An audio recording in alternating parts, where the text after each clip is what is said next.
Hello everyone, in this video I would like to talk about how it is to be a Russian vlogger. This will be a serious talk and at the same time it will be funny. In fact, even before the situation, before 2 years ago, Russian people weren't that presented well in American movies. I even remember when we had FIFA, the World Cup in Russia in 2018, and it was kind of propaganda that in Russia it's very dangerous to go. But still, a lot of foreigners visited Russia and they had a good impression from it.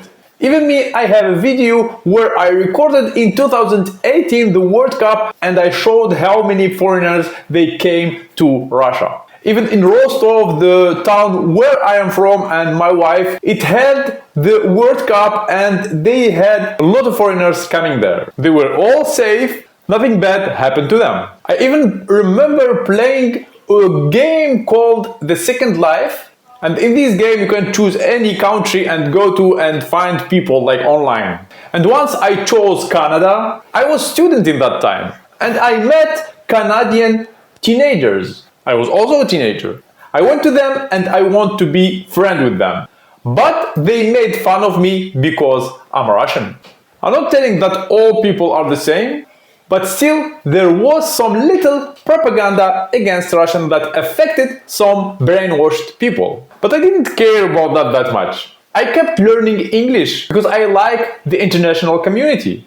And I'm glad that I have friends from all around the world thanks to my activity in the web. And you can't imagine how much Western people helped me in this channel. They supported me and my family all the times during these 2 years. Because our family had to leave Russia and it wasn't that easy to immigrate to other countries. So we went to Dubai, we went to Turkey, we went even to Sri Lanka, and we visited India. Then we came to Serbia. And now we are in Serbia like about 5 months. And we like it here very much. Because people here are very friendly with Russians. And even the culture and the language are almost the same. But still, there are different kinds of YouTubers. Exactly the Russian YouTubers who left Russia. Some are still pro-Russian government and some are not. But since YouTube is an American company, most of those who are not supporting Russia are supported very well. Because the narrative is saying that Russians are bad people. So still a lot of people made fun of Russians. And the funny thing that they are the same people who are against discrimination, against racism, but hypocrisy is winning. And this division is not only among Russians. This division is among also other people in the world. So let's say 45% of the world, or 40%, I don't know how much, is pro-Russian, and other 50% are not pro-Russian. I said that because I believe that there are 10% of the world who don't care about politics. Or they know that they don't have to choose a side. But they know that politicians create wars to divide people. And I'm glad I know enough of such people. So here's the situation of Russian YouTubers.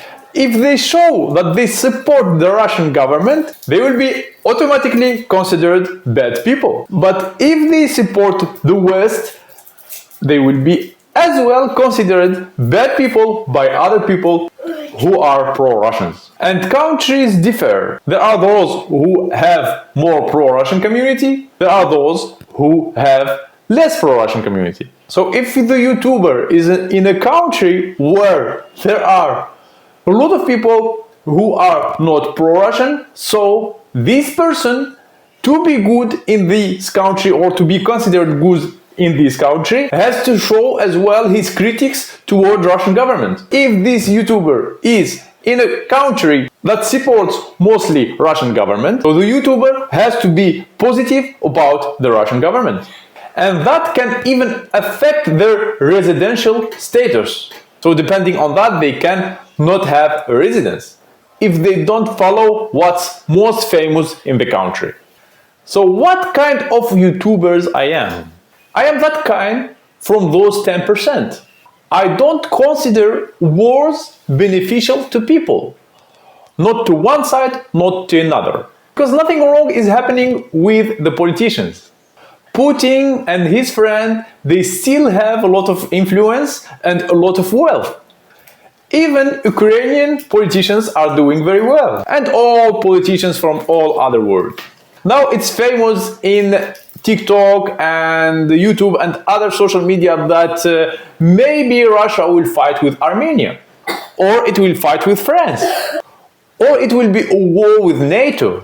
That creates the fear in all citizens of the world.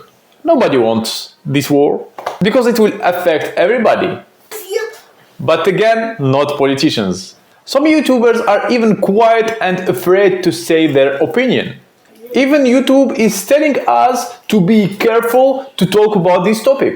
And we never know where we're gonna be demonetized. I support the peace in the world. I support unity. If more people will be united and stick with each other and stop hating the other group, that will push the politicians to stop the war. But since most of people are buying it and hating each other, more wars will be created. A lot of people think about how to solve this issue. What's the best solution for that? Most of people think that negotiation is the solution, like the negotiation between the Ukrainian and Russian government. But that will never happen if people keep buying it and spreading hate.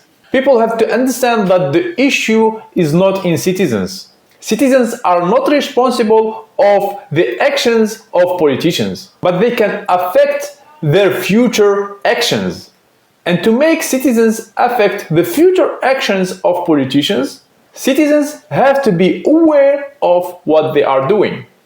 I wanted to talk about Russian YouTubers in 2024, but I turned talking about something else.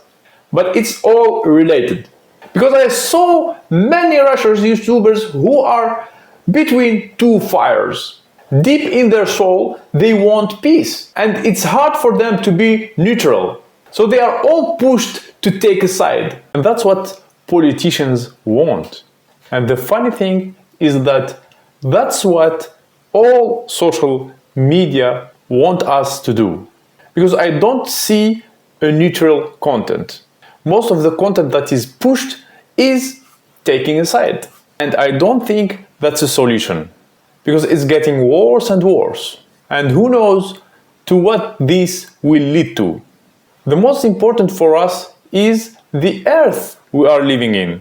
The most important for us is to care about humanity.